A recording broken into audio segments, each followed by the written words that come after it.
Hey, Naz, thanks for joining us today. As a way of getting started, give us a little background on yourself.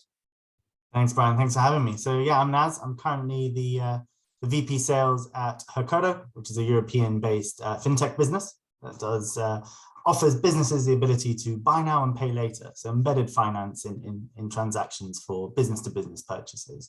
But I've been in sales for 12-ish years now, and kind of worked my way up from what was an SDR 12 years ago, all the way through to account execs, enterprise account executive, and then into sales leadership. So I think I've seen most of what's out there in life, but in the sales world, but it's changing regularly, right? And there's always something new and some new trend and some new fad to try out. But no, I've been really enjoying the time over the last 12 years, perfecting what is quite an interesting and fun, rewarding profession.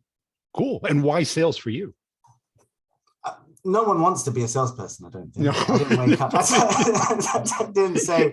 You didn't want a little sales sandbox or lunch bag? Or... No, you didn't have that. I think, what did I have as a kid? Probably a train and a plane, like your usual stuff, a doctor's kit. I don't think anyone wakes up one day and goes, "Mum, Dad, I'm going to be a salesperson." Yeah. Right? And everyone's, "Oh, well done. That's really, really proud of you." But I sort of fell into the role. I went into a graduate rotation program at the start, well, towards the end of the last big financial crisis. So the world and the market was already a bit weird, but managed to secure a graduate role in a financial services company. And they kind of rotated you across multiple different areas of the business and areas of the roles. And I got quite friendly with one of the sales managers that was running a team there. And he said he saw something in me. He said, "You would be a great salesperson." And I had no idea why. And after a while, I realized that naturally as a person, I like to just get to know people and like to talk about things and understand from them and listen and really get to see what people are trying to do and solve in their world, whether it's personal or kind of professional. And that really started to guide me down this whole consultative selling concept that people always like to talk about. And why I like sales today is I look at it as a view of how do you help the person you're speaking to become a hero? And how do you help them be a hero? Whether they're a hero personally and individually or help their company be a hero, how do you guide them on that journey? Whether it's through just a conversation and they end up doing something different, or it's actually through the solutions that you've got in your pocket. And seeing that return on investment is what I really enjoy. So that manager saw you as kind of a curious people person. Would that characterize it accurately? Or effectively, yeah, I think that's where it is. It's curiosity because I kept bugging him and asking him a bunch of questions. And I had in my head that that's the team that earns the most money. And as like a 21-year-old, you're like, "Oh, where can I get some money quickly?" And that's why I kind of drew to that team. In reality, it's not always the case. But yeah, I think curiosity and getting along with people is something that they must have identified in me. And did you feel at home at first, or was it a rude awakening? Absolute rude awakening. And I was selling to traders, so financial traders in the market. So, you know, someone who would never want you to cold call them and never want you to speak to them because they are busy in their zone, focused, trading stocks, selling stuff to other investors. You're there trying to flog them a solution. They don't have the time for that. So my first rejections and getting sworn at a few times and being told, "Look, Naz, this is the absolute wrong time. I don't know what on earth you think you're doing being here right now." Rude awakening, built up a thicker skin that, you know, you have to accept those rejections and knocks. But yeah, definitely wasn't what I expected. At first, probably the buzz of when something would convert. And by convert, I mean even just the first conversation, like someone would come back to you going, "Naz, that's really interesting what you're talking about. I'd love to learn more." And just getting that when you've got 15 other people telling you to, you know, F off or whatever they're telling you to do, that buzz of getting that one connection or that one bite kept you going and kept you driven. That, okay, there is something here. I have got something interesting to talk to these people about. I found a pain or a challenge I can help them with. That's it. I think a lot of people make the mistake of the buzz has to be the closed deal or getting the meeting as opposed to just getting a conversation, some interest, some feedback. Absolutely. Yeah. And I've worked with kind of in the last year or so 6 or 7 brand new SDRs, fresh face out of university, and I've seen that in their eyes, that just getting someone to respond to an email is enough for them to boost their morale, get them to go out there and do it again, and then book the meetings. Just getting that first bite when you're trying out is so important. Yeah, because I think it's, speed to success of some kind. I think too many managers make them do the boot camp thing where it's just nothing but pain for 6 weeks or 6 months or 6 years, right? Exactly. And they burn out. There you Yeah. do. You've got to make it fun as well in that first couple of weeks. And how long did it take before you felt at home, that it was your thing? Oh, quite a while. I'd say probably in my 3rd sales role. And this is not kind of step up into the same company, but 3rd organization that I was selling in and working with, where I did quite a long stint for an AE, kind of 4.5, 5 years in one role, and built a market up, built a big kind of revenue and ARR kind of book under my name. And it was those 4 years that I spent there where I realized there is a skill set here that I've got and developed, but there's also a bit of science and process that I've developed that works. And that's why I really started to understand all about methodologies and all about the different sides of selling, the psychology of selling. And I became what I call myself now, like a sales geek at that point, right? I really wanted to learn more and understand more. And that's when I felt at home in sales. If you look back to the 2 roles prior, I was doing it because I needed a job, Brian, to be honest. Yeah. But then I got passionate about it and became a geek about it and trying to develop and learn every single day. So yeah, it took a while. And how'd you do that? Because I kind of aligned with that. I became passionate about, psychology, persuasion, organizational dynamics. Yeah. What about it turned you on? Did you look at books, podcasts, everything? A bit of everything. Yeah, a bit of everything. I think the team I was in at the time got some external sales training in for us. And it was the Stephen Covey, so the Franklin Covey sales training. And they had this whole piece around qualification, right? The win fast, lose fast mentality. It was all their training set. And the coach delivering the training, who ended up being and still is a mentor for me, is so passionate about the science piece and teaching you the consistency of trying something that will make you feel uncomfortable, but will deliver a result.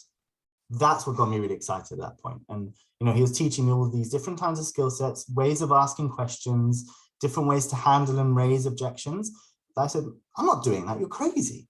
Well, if I said that, they'll slap me in the face or they'll walk out the room. He goes, no, Naz, just try it. See what happens. And, I tried it the first time, no reaction. Tried it in another one, got a reaction, got a positive outcome. And I realized, okay, there's an knack to this. I'm going to keep going. And that's what got me more passionate. I wanted to then understand why is what I'm saying getting this reaction out of this individual or this person or this team I'm trying to sell to. And then once you know that, you can apply it and adapt it for any scenario and situation you find yourself in. So that's what got me really excited about the psychology. Yeah, because sales kind of has this practice problem. Like, how do you become good at sales without, jeopardizing your deals? That's a very good point. That is a very good point. Off field, when you're not talking to somebody, how do you practice and prepare and think through what to say, what to ask, what to do? Yep.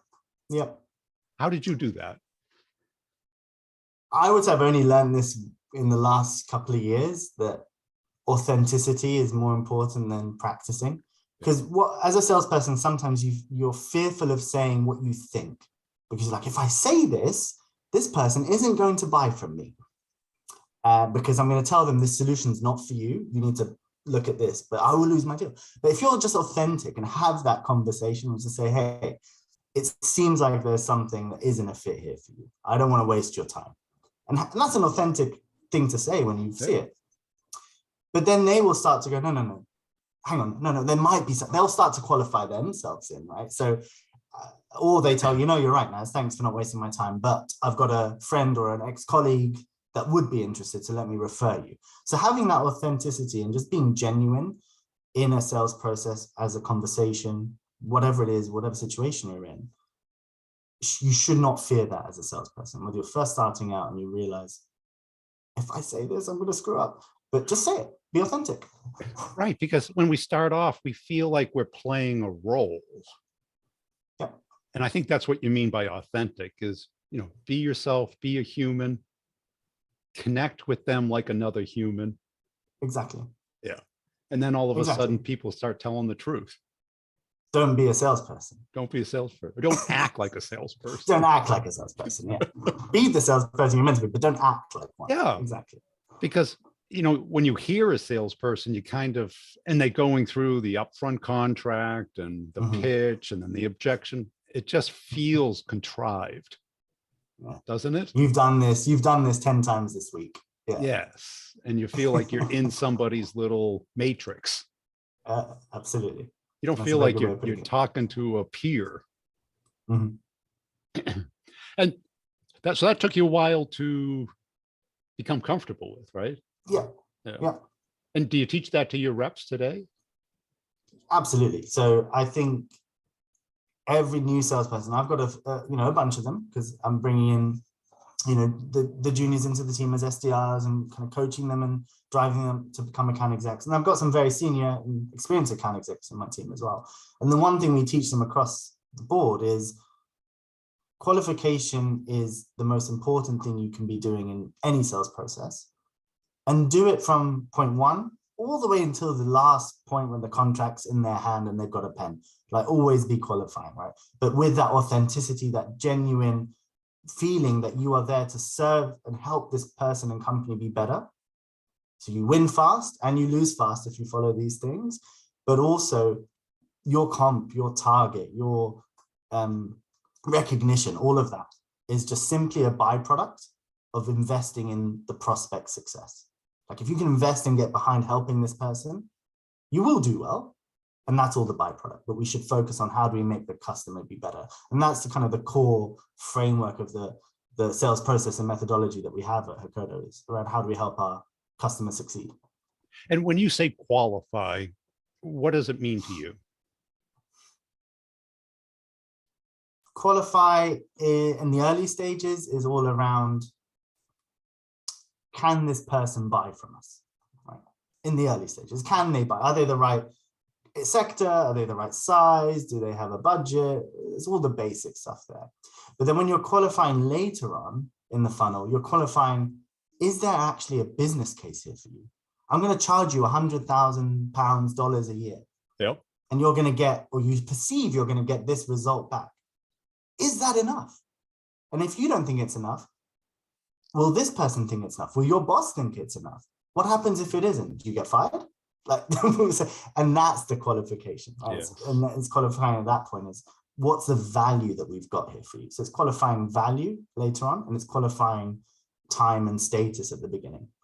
Because I think too many reps just throw stuff out there and hope, since it's a numbers game, that there's going to be some percentage that comes back. And but that's old school almost. I mean, today, certainly you can qualify before you even contact them. Okay. Is the company big enough? Is the person have some clue that they'd be interested? Exactly. All of that stuff, because we all get the emails like, oh, we do software development. Well, what makes you think I need software development, right? Yeah, I get that all the time. I'm not even in software. Like I don't know. Right. I don't not nowhere near. Speak to my CTO. Yeah. Or they want to sell you sales training or something that you already do. Yeah. And people waste their time just doing activities instead of that judgment of who's most likely to do this. Yes, exactly. Well, I agree with that. Well, what do you feel is your superpower as a salesperson? Oof. The thing you do best? I'm going to answer this from a leadership perspective, from being a sales leader for my team, and what's my superpower there. Last time someone asked me that, and I said, it's my ability to help them and realize and coach with each rep on an individual and a group level that they can do things differently and do things better. Like my coaching is my superpower, apparently. This is what I said last time. And then one of my reps listened to me say that and said, Naz, you're absolutely wrong. That is not your superpower. I said, oh God, what's she going to say now is my superpower? And she goes, actually, you should say your empathy towards your reps is your superpower. Because I take a lot of interest in not only how the team and how the individuals are performing, but also how is the individual feeling? And, you know, emotionally, mentally, both personal and in their professional life, what are they trying to achieve? What's going on? Because all of that, as a salesperson, it's an emotional role at the end of the day. Like, let's be real.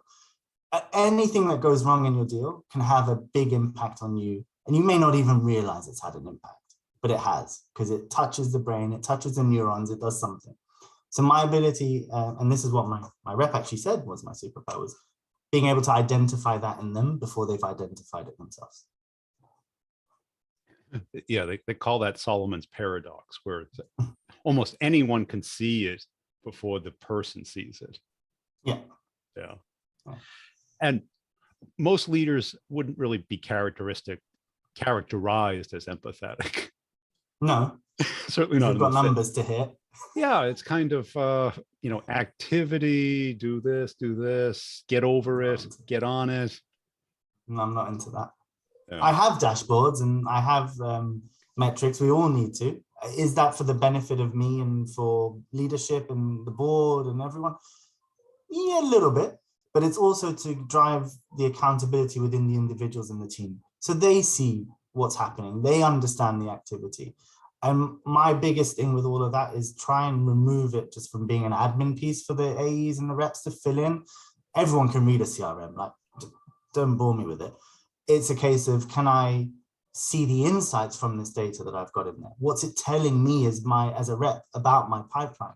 That's what's most important, right? So yeah, I like metrics and do it that way. But yeah, you're right. Not every sales leader will be classed as empathetic. So, and what do you typically see reps doing wrong, or how you can help them? Is it that they're too emotionally attached to the deal, that they're not seeing the obvious thing because they want it so bad? Yeah, I've had that a few times recently. And it's relatively prudent for new reps in a team that have come in, that are, you know, gone through the onboarding, have shown a lot of promise and success in that and will be successful, but they've got smaller pipelines compared to the rest of the team, because they've been there the least, right? And then we go into forecast calls and everyone's saying, hey, I've got this, I'm going to close this.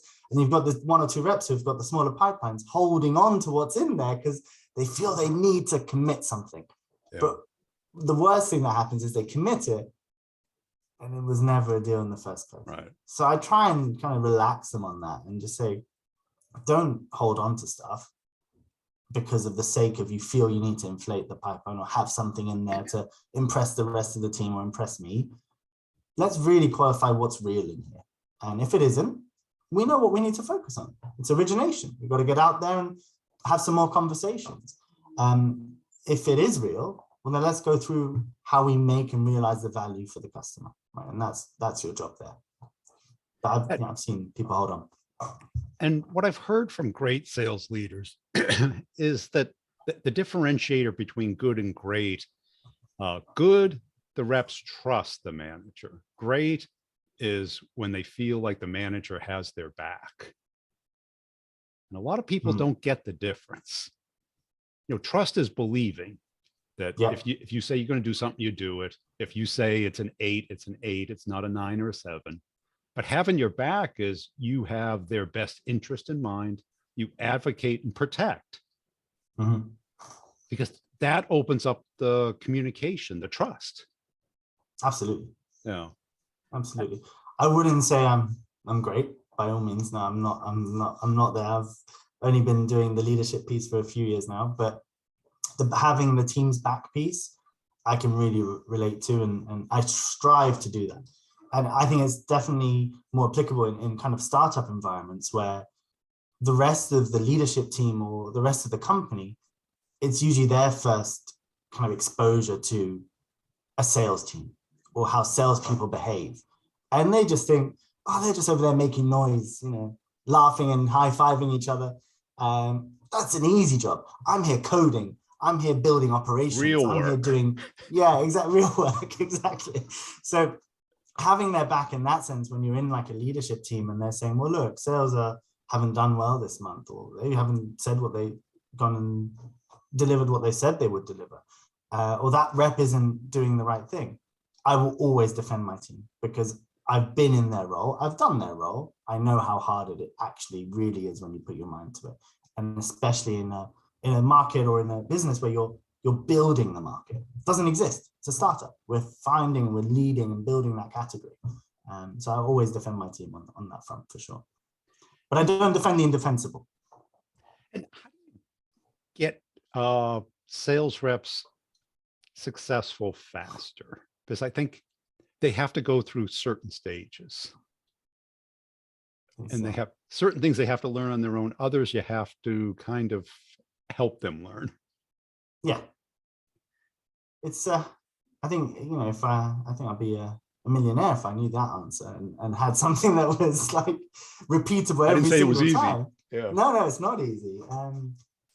But I've seen and I've been in roles where your onboarding is like 2 weeks, right? It's like, here you go, here's a laptop, here's a CRM login.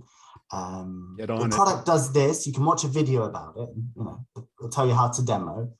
Good luck. We'll see you in a quarter. See you next quarter. Yeah, exactly.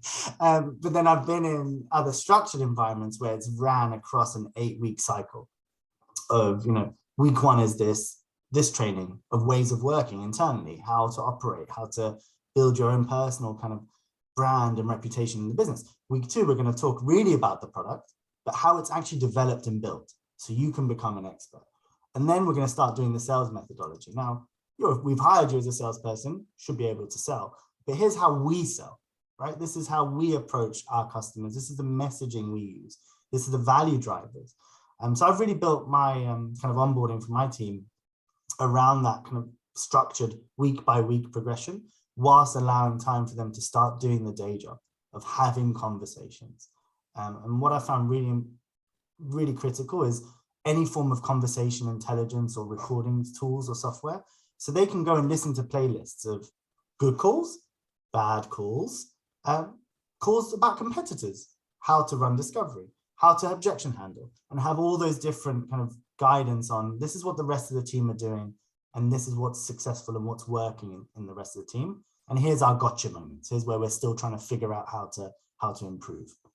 And having that kind of structure has helped the team get to productivity within a quarter. And there's still some improvement to make for sure. And on the coaching side, what differentiates great coaching from mediocre coaching? Mediocre coaching probably is the fact that you've taken time to do it in the first place is good. Like, well done. Like, if you're coaching, great, crack on. Media coaching is probably more around telling the reps what you would do and telling them this is next time do this, next time do that, try this, try that. And the fact that you're even doing that is great. But I think great coaching is making them come up with the answers of what they should be doing next or what they feel they should have done differently. Yeah. Like ask the probing, be a salesperson, you are. Ask the probing questions that get the answers you want, right? Make them come to the conclusion themselves that, oh yeah, I shouldn't have said that. Or, oh, actually, maybe next time I should have said this and asked this question and got in with this other stakeholder. And I needed to ask more about the ROI that they wanted. Yes, great. You figured it out yourself. Now go and do it again.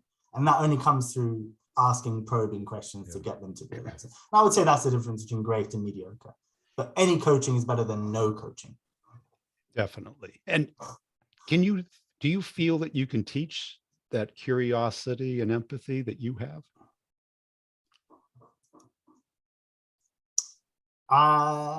Yes and no. And in an interview process, when I hire account execs or salespeople, I test for it because I don't think it's that easy to teach, right? So you can tell people you should ask these questions, but if you don't have the natural desire to learn and to learn more, you won't ask the questions. You just go back to being you and stick to whatever reaction comes out naturally. So in an interview process, I will test for curiosity and kind of empathy. to test the empathy piece is really getting them to open up in terms of telling me more around what's been their most difficult kind of time in life, whether it's professional or personal. I don't ask them to differentiate. I just let them choose one. And then how they open up and how they show their vulnerability gives you a good insight into, can they then relate or understand how other people are feeling too. And then on the curiosity piece, if you've gone through a whole interview and they haven't paused you or asked you a question, they're not curious. Yeah. That's it. One leader, they always opened the interview with, "I'm sure you have lots of questions for me." You should hope so. Exactly. You would hope so, but an interview is tough, right? The people are nervous. They don't want to make mistakes. But exactly. What you do want is that open, honest conversation to really get a sense of what are they like as a person, and how are they at communicating? Do they feel authentic to you? Exactly. And I try and do that as much as you can with kind of scorecards and science and things like that. But there is always going to be some form of hunch and gut that says, okay, if I put this person in front of customers, they'll act and behave how they've just acted and behaved in the last 40 minutes with me, right? They'll ask questions, they'll be curious, they'll want to learn. And so I do look for it in interviews, because going back to your original question, can I teach it? I don't think so. No? Okay. And I don't know either, right?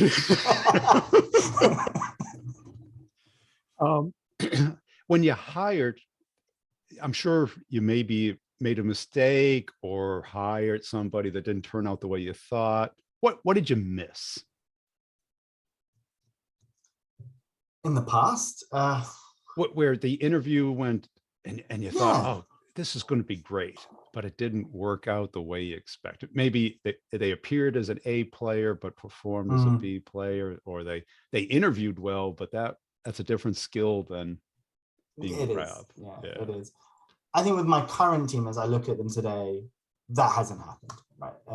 I think we've it's gone well and it's going well so far. I think in the past, where it has kind of happened is really around coachability gone wrong. And someone may appear like they're coachable and appear that they want to take on feedback and they want to learn and develop and try new things. And then when it actually comes to a real life scenario where you're trying to work together to do something different, and then they go back, they nod, they say, yeah, absolutely, we'll do it. And then next week, they've just gone and done the same thing again. Yeah. So it's like, did you listen, or was I not clear, or do you just not want to try something? And I've had situations where someone will come back and say, yeah, I'm fine, I agree with, nice, your opinion, what you're telling me to do, but I'm going to keep trying it my way because I've done it this way for 6, 7, 8 years. And that's a problem. Yeah. I think that and the rationalization of why they did it that way. And you kind of brought that. I've been doing this for 7 years. Mm-hmm. And it worked at my last company. Exactly. And I think the coaching thing, when you can play the role as the customer or ask the questions, like, what do you think the customer is thinking at this point? Yeah. And I think those call recordings are great, because then you can say, well, what do you think the customer is really thinking here? Because the words don't match the actions. Exactly. They said this to you. They nodded and said yes, but you're still waiting 3 weeks later for them to do the action they said they're going to do. Yeah. So what did you miss? And what was the biggest change or surprise when you got into leadership that it didn't appear to be as you thought it would be? Oh, being completely honest with myself and with you and your listeners, you can't be everyone's friend as a leader. Yeah. And I was fortunate enough to get promoted into my last leadership role, where I was peer with the team. We were all, I was an AE just like them. And suddenly I'm now their boss. And I carried on being the Naz they knew, right? Their friend, because we were friends and we were colleagues. And then when you had to have difficult conversations, it made it a lot more challenging for me to get the point across that we needed to get across as a business, as a leader, as a functional head. because they're going, oh no, shut up. Like, come on, mate. Like, don't do that. Yeah, You don't know, be that we're all, person. don't be that person. We've worked together for years now. Why are you doing this? Like, so yeah, I think that was the biggest learning, is like, you can't be everyone's friend. You've got to sometimes take the difficult decisions and really move past the, but I'm going to upset my friend if I do this. And how did you get over that? Or how did you become either good at or be able to, people sometimes will just avoid that hard decision and just end run it and go to the end conclusion. Yeah. Would I say I've gotten over it? No, I would still say that's probably one of my active and open development points that I want to keep kind of working towards. And I think now my team that I have today I've earned the right to do it when I need to, because as you mentioned earlier, yes, I've got their trust and their respect, but they know I have their back as well. So if I do change my tone or change behavior from the friendly, loving, happy Naz, they know it's within a reason and there's something that they need to work on. And I wouldn't just do that for the sake of it. And I think because we've got that trust in the team, it enables me to still feel comfortable and be myself, and they be themselves, but we still get the tough decisions out the way and the tough conversations out the way when we need to. And has that given you the license to have that conversation where they get it versus trying to rationalize their reasoning? I believe it has. Yeah. No, I believe it has. Yeah. Well, maybe when they listen back to this, they'll tell me. Cool. Hey, Naz, I really enjoyed this conversation. Where can people go to connect and follow you? I'm happy to connect with anyone on LinkedIn. Just come and find me, shoot me a message, shoot me a connection request, and happy to talk shop about sales with you all. Or quick email at nasri@hokodo, so HOKODO.co.